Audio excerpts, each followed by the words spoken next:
Income tax return आया है या नहीं ये जानना मुश्किल नहीं है, पर यह ज़रूरी नहीं कि हर बार इनकम टैक्स रिटर्न के साथ आपको ब्याज भी मिले, क्योंकि इनकम टैक्स रूल के हिसाब से हर टैक्स पर ब्याज नहीं मिलता। तो जानें कि इनकम टैक्स पर ब्याज कैलकुलेट करने का सही फॉर्मूला क्या है, रिफंड चेक करने का तरीका क्या है, ये जान लीजिए।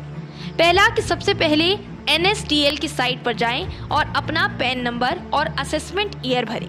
दूसरा, इसके बाद आपको अपने इनकम टैक्स की सारी जानकारी मिल जाएगी, या फिर इनकम टैक्स डिपार्टमेंट की ई-फिलिंग वेबसाइट पर जाएं, फिर लॉगिन करें। इसके बाद व्यू रिटर्न फॉर्म को सिलेक्ट करें, फिर माई अकाउंट पर इनकम टैक्स रिटर्न को सिलेक्ट करने के बाद सबमिट कर दें। इसके बाद एक्नॉलेजमेंट नंबर पर क्लिक करें। अब स्क्रीन पर जो पेज खुलेगा उस पर आपको पूरी जानकारी मिल जाएगी। बता दें कि अगर टैक्स भरने के बाद आपकी टैक्स लाइबिलिटी कम है तो आप रिफंड के लिए एलिजिबल हैं, यानी अगर आप TDS, TCS और दूसरे तरह से टैक्स ज़्यादा कट गए हैं तो इनकम टैक्स डिपार्टमेंट आपको रिफंड देगा। इस IT रिफंड को कोई भी टैक्स पेयर रिटर्न फाइल करके ले सकता है, जो कि डिपार्टमेंट प्रक्रिया पूरी होने के बाद आपको रिफंड वापस दे देगा।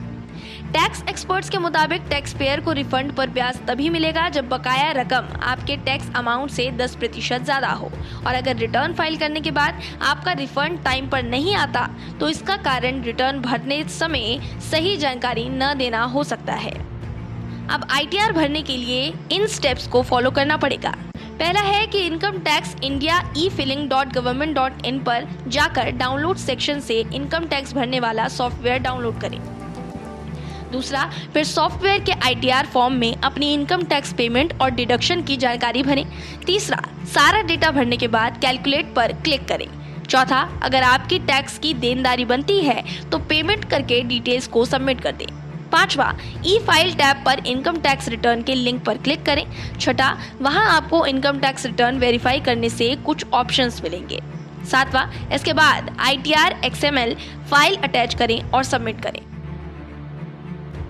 आपको ये वीडियो कैसा लगा, या अगर आपके दिमाग में कोई सवाल है तो कमेंट बॉक्स में ज़रूर बताइएगा। वीडियो पसंद आई हो तो वीडियो को लाइक और शेयर करना ना भूलें।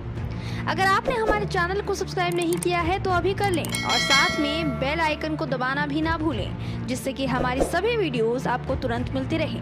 फिर मुलाकात होगी आपसे, तब तक के लिए नमस्कार।